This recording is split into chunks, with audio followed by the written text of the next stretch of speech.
ভালো আছো? ভালো আছি, মন্দ আছি, খেয়েছি কি খাই না, এসব আলাপচারিতা করার সময় নেই। আমার কাছে time is money and money is time. যে কাজের জন্য আমরা এসেছি সেটা নিয়েই কথা বলি। আপনার মেয়ে অতসী আমাকে ভালোবাসে, আমাকে বিয়েও করতে চায়। সোনার উপর আন্টি দিয়ে এঙ্গেজমেন্ট করবো আমি? লেই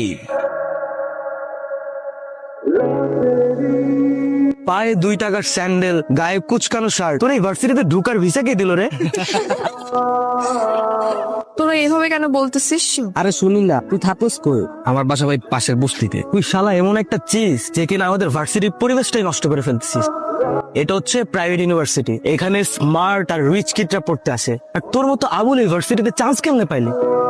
তোর তো একটা জুতা কেনার সামর্থ্য নাই, আর তুই ইউনিভার্সিটির সেমিস্টার ফি কিভাবে দিস? হ্যাঁ, ওনা তোদের মতো ড্যামেজ স্টুডেন্ট না যে সেমিস্টার ফি দিয়ে পড়তে হবে। ও 100% ওয়েবার পেয়েছে, আর এই ইউনিভার্সিটিতে পড়তে ওর কোনো টাকাই লাগে না। ওর মেধা দিয়ে চান্স পেয়েছে।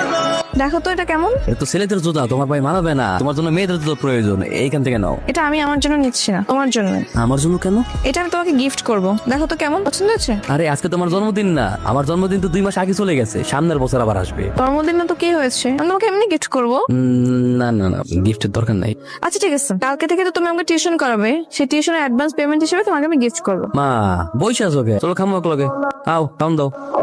কি ব্যাপার মা, বাটার দাও খাই। সাইল শেষ। শোনো, আমি নতুন একটা টিউশনি পাইছি, ওই টিউশনেতে আমি অনেক টাকা পাবো। আল্লাহর মধ্যে টিউশনে টাকা পাইলে আমাকে পুরো মাস চলে যাবো, টেনশনের কিছুই নেই। কি করছো? এই যে ডিনার করতেছি। কি খাচ্ছো? এই কি খাচ্ছি? কি বলা যাবে না? না না, বলা যাবে না কেন? গুড়মুড়ি, আমি রাতে গুড়মুড়ি খাই। তুমি তো আনইজি ফিল করতেছো কেন? আমরা তো ফ্রেন্ড। আঙ্কেল আসসালামু আলাইকুম। অতসীর মা? এই ছেলেকে? ও তো অতসীর বন্ধু। অতসীর বন্ধু মানে? ওই বস্তিটার ছেলে অতসীর বন্ধু হয় কি করে? ভার্সিটির বন্ধু। ছেলেটা নাকি খুব ভালো ম্যাথ পারে, তাই অতসী বলছিল ওর কাছে ম্যাথ পড়বে। আমাকে কেউ জিজ্ঞেস করার প্রয়োজন মনে করলে না? দেশে টিচারের অভাব। ওরকম লোয়ার ক্লাস ছেলের কাছে ওকে ম্যাথ শিখতে হবে না, ওকে আজকে বিদায় করে দাও। আস্তে কথা বলো না, শুনতে পাবে তো। শুনে শুনো, বলেনি কোন একটা বস্তির ছেলেকে তোমরা ঘরের ভেতরে ঢুকিয়েছো। মানুষজন দেখলে আমার মান সম্মান থাকবে? তোমাদের শেষ হয়েছে? আসলে হয়েছে কি বাবা, অতসীর বাবা ওর জন্য একটা আগে থেকে টিচার ঠিক করে ফেলেছেন। আমি আর অতসী জানতাম না, উনি আবার কলেজের প্রফেসর, কাল থেকে ওকে পড়াতে আসবে। এখন তুমি কাল থেকে তোমার না আসলেও চলবে।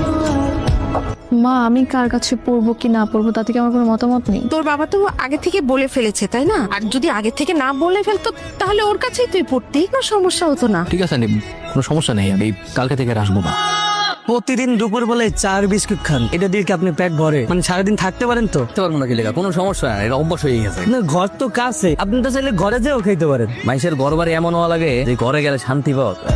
আর ভার্সিটি এমন হওয়া লাগে এই ভার্সিটিতে গেলে পড়াশোনা করে আনন্দ পাওয়া যায়। আমার কপালে কোনো কিছুই নাই, কোনো কিছুতেই শান্তি নাই। ভাবি না সবকিছু এই উপরওয়ালার হাতে ছেড়ে দিচ্ছি, এই ডিসিশন নেবে। আপনি এটা একটা খান। না না, দরকার নাই, আমার বিস্কুট হইব, আমার কাছে টাকা পয়সা নাই। আর টাকা লাগবে না, আপনি মনে করেন এই কেকটা আমি আপনারে খাওয়াইছি। সরি।